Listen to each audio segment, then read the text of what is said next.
Hello dear students, ഇത് 2025 JEE മെയിനിൽ 29-ാം തീയതി ജാനുവരിയിൽ second ഷിഫ്റ്റിൽ ചോദിച്ചൊരു ക്വസ്റ്റ്യനാണ്.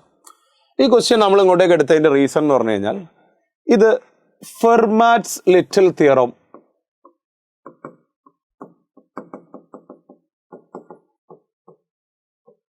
എന്ന് പറയുന്ന ഫെർമാറ്റ്സ് ലിറ്റിൽ തിയറം എന്ന് പറയുന്ന ഒരു കോൺസെപ്റ്റ് ഉപയോഗിച്ചിട്ട് സോൾവ് ചെയ്യുകയാണെങ്കിൽ ഇതിൽ വളരെ പെട്ടെന്ന് സോൾവ് ചെയ്യാൻ പറ്റും. ഫെർമാറ്റ്സ് ലിറ്റിൽ തിയറം ആക്ച്വലി സിലബസിൻ്റെ ഭാഗമല്ല. ഇത് ഫൗണ്ടേഷൻ ലെവലിൽ ഈ ഒളിമ്പ്യാഡ് ISI CMI ലെവലിലൊക്കെ കുട്ടികൾ പഠിക്കുന്ന ഒരു കോൺസെപ്റ്റാണ്. പൊതുവേ ടെക്സ്റ്റ് പുസ്തകങ്ങളിലൊന്നും ഇത് പറയാറില്ല. പക്ഷേ ഇത് പഠിച്ചു വെക്കുകയാണെന്നുണ്ടെങ്കിൽ ഇതേപോലെ വളരെ ബൈനോമിയൽ തിയറമൊക്കെ ഉപയോഗിച്ച് വളരെ ഡിഫിക്കൽട്ടായിട്ട് സോൾവ് ചെയ്യേണ്ട ഒരു ക്വസ്റ്റ്യൻ നിങ്ങൾക്ക് ഇത് ഉപയോഗിച്ച് കുറച്ചുകൂടി ഫാസ്റ്റായിട്ട് സോൾവ് ചെയ്യാൻ പറ്റും. അങ്ങനെയുള്ള കോൺസെപ്റ്റുകൾ നമ്മുടെ ചാനലിലൊക്കെ നമ്മൾ പലപ്പോഴും ഡിസ്കസ് ചെയ്യാറുണ്ട്. അപ്പോൾ ഫെർമാറ്റ്സ് ലിറ്റിൽ തിയറം എന്താണ് എന്നൊന്ന് പെട്ടെന്ന് പറഞ്ഞുതരാം. So what is Fermat's little theorem? Fermat's little theorem മനസ്സിലാവണമെങ്കിൽ ആദ്യം നമുക്ക് കോൺഗ്രുവന്റ് മോഡുലോ എന്താണെന്നും അതിൻ്റെ സിമ്പലുകൾ കൊണ്ട് എന്താണ് ഉദ്ദേശിക്കുന്നത് എന്നൊക്കെയുള്ള കാര്യങ്ങൾ മനസ്സിലാവണം. അതറിയാത്ത ആളുകൾ എഡ്യൂപോർട്ടിൻ്റെ തന്നെ JEE ചാനലിൽ നമ്മളെ 15 days സ്റ്റഡി ചാലഞ്ചിനകത്ത് ബൈനോമിയൽ തിയറത്തിൻ്റെ വീഡിയോ കണ്ടാൽ മതി. അതിനകത്ത് ഒരുപാട് ക്വസ്റ്റ്യൻസിനെ എക്സാമ്പിൾസ് ആക്കിക്കൊണ്ട് എങ്ങനെയാണ് ഒരു കോൺഗ്രുവന്റ് മോഡുലോ ചെയ്യേണ്ടത്, അതെങ്ങനെയാണ് ഉപയോഗിക്കേണ്ടത് എന്നുള്ളത് വിശദീകരിക്കുന്നുണ്ട്. ആ വീഡിയോ നിങ്ങൾക്ക് കണ്ടു നോക്കാം. എനിവേ, ഫെർമാറ്റ്സ് ലിറ്റിൽ തിയറത്തിലേക്ക് വരിക. ഇത്രയുള്ള ഇതിൻ്റെ statement, let P be a prime number. അപ്പോൾ ആദ്യം നിങ്ങളുടെ കയ്യിൽ ഒരു പ്രൈം നമ്പർ P ഉണ്ടാവണം. And GCD of A, P is equal to 1.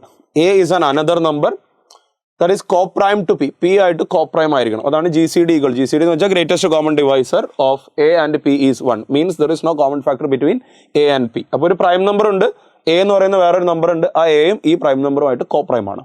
Then Fermat's little theorem states that A raised to P minus 1 is congruent to 1 mod P. ഈ A എന്ന് പറയുന്ന നമ്പറിലെ P minus 1, P എന്ന് പറയുന്നത് prime number ആണ്. അതിൻ്റെ തൊട്ട് താഴെയുള്ള നമ്പർ P minus 1 പവർ ഇട്ട് കൊടുത്തു കഴിഞ്ഞാൽ അത് ലീവ് ചെയ്യുന്ന റിമൈൻഡർ, ഈ P കൊണ്ട് ഡിവൈഡ് ചെയ്യുമ്പോൾ ലീവ് ചെയ്യുന്ന റിമൈൻഡർ ഉറപ്പായിട്ടും 1 ആയിരിക്കും. ഈ 3 വര ഇടുന്നതിനാണ് നമ്മൾ കോൺഗ്രുവന്റ് ടു എന്ന് വിളിക്കുക. അത് നിങ്ങൾക്ക് അറിയില്ല എന്നുണ്ടെങ്കിൽ നിങ്ങൾ അതിൻ്റെ വീഡിയോ കണ്ടിട്ട് വന്നു കഴിഞ്ഞാൽ നിങ്ങൾക്ക് ഈ ഭാഗം മനസ്സിലാവും. അപ്പോൾ ഇവിടെ 7 raised to 103 ഡിവൈഡ് ചെയ്യുന്ന 23 കൊണ്ടാണ്. We know that 23 is a prime number. അപ്പോൾ നമുക്ക് പ്രൈം നമ്പർ കിട്ടി. ഇനി A raised to P minus 1 A ആയിട്ട് ഇവിടെ വരുന്നത് 7 ആണ്. ആ 7 ഈ 23 ആയിട്ട് ഇവിടെ co-prime ആണ്. GCD of 7 and 23 is 1. So this is perfectly aligned to Fermat's little theorem. Fermat's little theorem ഇവിടെ നമുക്ക് യൂസ് ചെയ്യാം. അതിന് വേണ്ട എല്ലാ കണ്ടീഷൻസും ഇവിടെ സാറ്റിസ്ഫൈഡ് ആണ്. അപ്പോൾ എങ്ങനെയാണ് അത് നമുക്ക് നോക്കാം. So 7 raised to A raised to P minus 1 is congruent to 1 mod P എന്നാണ് നമ്മൾ പറയുന്നത്. സോ Pൻ്റെ വാല്യൂ 23 എടുക്കുമ്പോൾ ഇവിടെ 23 minus 1 A raised to, A means 7. 7 raised to 22 is congruent to 1 mod 23. 7 raised to 20 ഇത് കണ്ടുപിടിക്കേണ്ട ഒന്നും ആവശ്യമില്ല. 7 raised to 22നെ നിങ്ങൾ എത്രയോ വലിയൊരു നമ്പർ ആയിരിക്കും, നോ മാറ്റർ, അതിന് നിങ്ങൾ 23 ഡിവൈഡ് ചെയ്യുമ്പോൾ അത് ലീവ് ചെയ്യുന്ന റിമൈൻഡർ ഉറപ്പായിട്ടും 1 ആയിരിക്കും. ഫെർമാറ്റ് ഈ സംഭവം പ്രൂവ് ചെയ്തിട്ടുണ്ട്. ഭയങ്കര ഡിഫിക്കൽട്ട് ആയുള്ള പ്രൂഫൊന്നുമല്ല, പക്ഷേ ഇതൊരു ഷോർട്ട് വീഡിയോ ആയതുകൊണ്ട് ആ പ്രൂഫ് ഞാൻ ഇതിനകത്ത് ഉൾപ്പെടുത്തുന്നില്ല. പിന്നീട് ഒരിക്കലും അത് എപ്പോഴെങ്കിലും നമുക്ക് ഡിസ്കസ് ചെയ്യാം. അപ്പോൾ ഇതിൻ്റെ ഒരു പവർ, ഈ 22ൻ്റെ നേരെ പകുതിയായിട്ട് വരുന്ന power 11. 7 raised to 11 that can be either 1 or -1. അത് 1 ആവാം അല്ലെങ്കിൽ -1 ആവാം. 7 raised to 11ൻ്റെ സ്ക്വയർ ആണല്ലോ 7 raised to 22. അപ്പോൾ അത് 1 ആവുന്നുണ്ടെങ്കിൽ ഈ 7 raised to 11 ഒന്നുകിൽ 1 തന്നെ ആവാം, 1ൻ്റെ പവർ സ്ക്വയർ 1 തന്നെയാണ്, അല്ലെങ്കിൽ -1 ആവാം, -1ൻ്റെ സ്ക്വയറും 1 തന്നെയാണ്.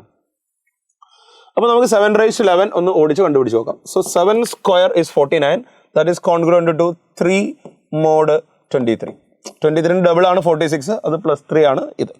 So 7 cube is congruent to, ഇവിടെ 7 മൾട്ടിപ്ലൈ ചെയ്താൽ 21 ആവും. 21 23ൻ്റെ 2 യൂണിറ്റ് താഴെയാണ്. So -2 mod 23. 7 raised to 4 ഇതിനൊന്ന് സ്ക്വയർ ചെയ്താൽ മതി. 3 square 9 mod 23. 7 raised to 5 ഇത് രണ്ടും കൂടി മൾട്ടിപ്ലൈ ചെയ്താൽ മതി. 7 raised to 5 is congruent to 3 into -2 is -6 mod 23.